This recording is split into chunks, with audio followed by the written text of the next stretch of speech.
बिस्मिल्लाहिर्रहमानिर्रहीम। हज़रत सुलेमान अलैहिस्सलाम पैगंबर हज़रत दाऊद अलैहिस्सलाम के बेटे थे और खुद भी पैगंबर और बहुत बड़े बादशाह थे। हज़रत सुलेमान अलैहिस्सलाम ने अल्लाह से दुआ की थी कि मेरे बाद आने वालों को ऐसी हुकूमत नसीब ना हो। आप अलैहिस्सलाम की दुआ कबूल हुई।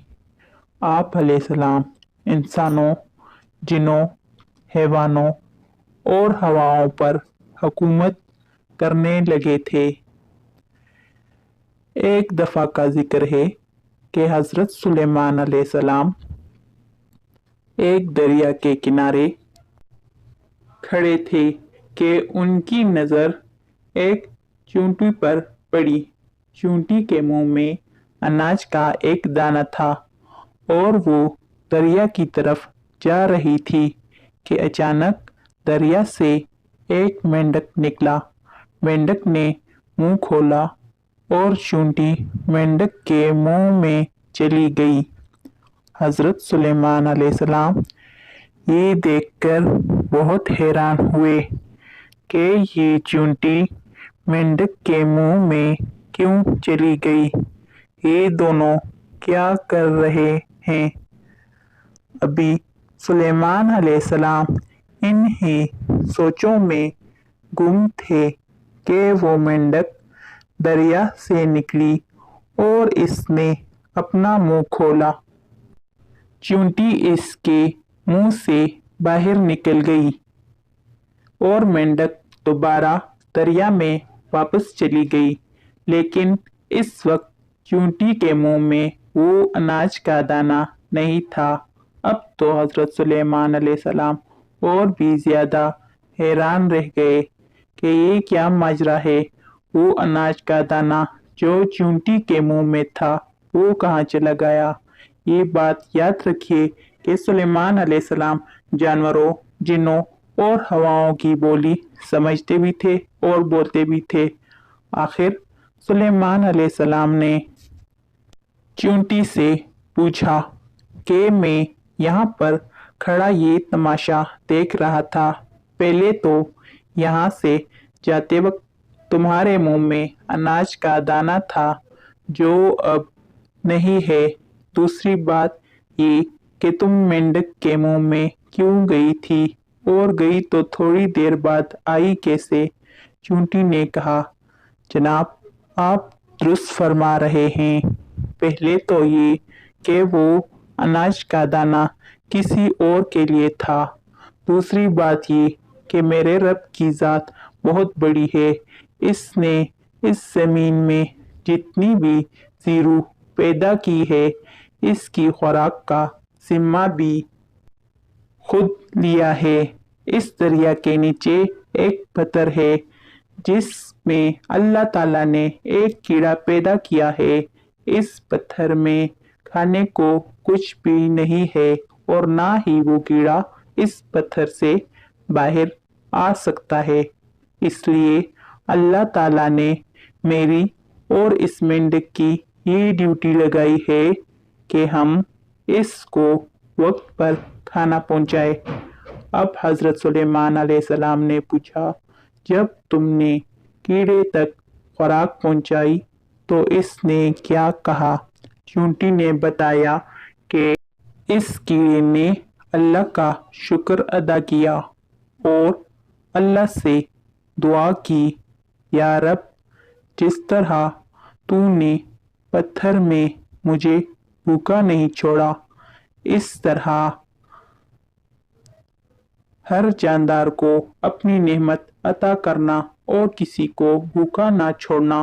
तब हज़रत सुलेमान अलैहिस्सलाम के दिल में ख्वाहिश पैदा हुई कि एक चींटी सवाब कमा रही है, क्यों ना ये काम मैं करूं। हज़रत सुलेमान अलैहिस्सलाम ने अल्लाह ताला की बारगाह में अर्ज़ किया, या अल्लाह मुझे मौका दे कि मैं कम से कम 1 साल तक आपकी पैदा करदा सारी मखलूक को खाना खिला सकूं और सवाब हासिल कर सकूं। اللہ تعالیٰ نے فرمایا سلیمان تم یہ نہیں کر سکتے، یہ بہت مشکل کام ہے۔ سلیمان علیہ السلام نے کہا چلیں پھر 1 مہینے کے کھانے کی اجازت دے دیں۔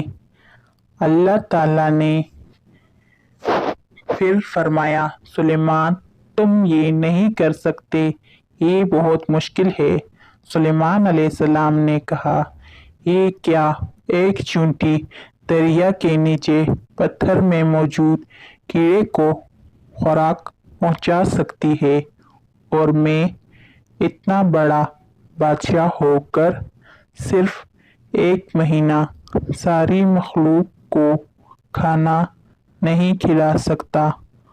اب حضرت سلیمان علیہ السلام نے اللہ تعالیٰ کی بارگاہ میں عرض کیا مجھے صرف 1 ہفتے کی اجازت دے دیں۔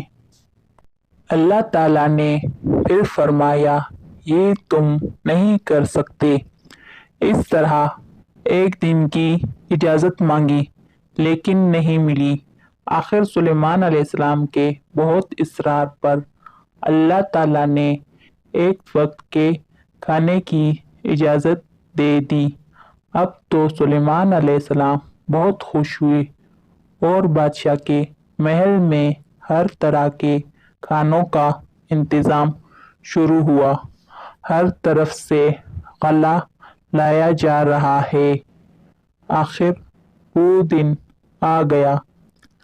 سب سے پہلے سمندر کے مخلوق کی باری تھی کہ پہلے سمندر کی مخلوق کھانا کھائے گی، بعد میں دوسروں کی باری آئے گی۔ سمندری مخلوق میں سب سے پہلے ایک بڑی مچھلی کی باری ہے۔ مچھلی محل میں داخل ہو گئی۔ محل میں جس طرف نظر جائے دسترخوان کھانوں سے بھرے پڑے ہیں۔ آخر بادشاہ نے سب کی دعوت کی تھی، ہر طرف کھانوں کے ڈھیر لگے ہوئے ہیں۔ مچھلی نے کھانا شروع کر دیا۔ ایک دسترخوان کا کھانا ختم ہو گیا۔ مچھلی کو دوسرے دسترخوان پر لے جایا گیا۔ مچھلی نے کھانا شروع کر دیا، یہ دسترخوان بھی خالی ہو گیا۔ سلیمان علیہ السلام یہ سب دیکھ رہے ہیں۔ اس طرح کھاتے کھاتے ایک مچھلی نے وہ سارا کھانا ختم کر دیا جو سب مخلوق کے لیے تیار ہوا تھا۔ مچھلی کو اور کھانا چاہیے لیکن اب تو کچھ نہیں بچا۔ اب حضرت سلیمان علیہ السلام نے اللہ سے معافی مانگی اور فرمایا میں تو صرف 1 مچھلی کو پیٹ بھر کر 1 وقت کا کھانا نہیں کھلا سکا۔ اے میرے رب، سچ میں یہ آپ کی ذات ہے جو سب مخلوق کو رزق عطا کرتی ہے۔ ہمیں ہر لمحہ اپنے رب کی ذات کا شکر ادا کرنا چاہیے اور اسی پر بھروسہ کرنا چاہیے جو ذات پتھر میں کیڑے کو رزق پہنچاتی ہے وہ ہمیں کیسے بھول سکتی ہے۔ اللہ اکبر۔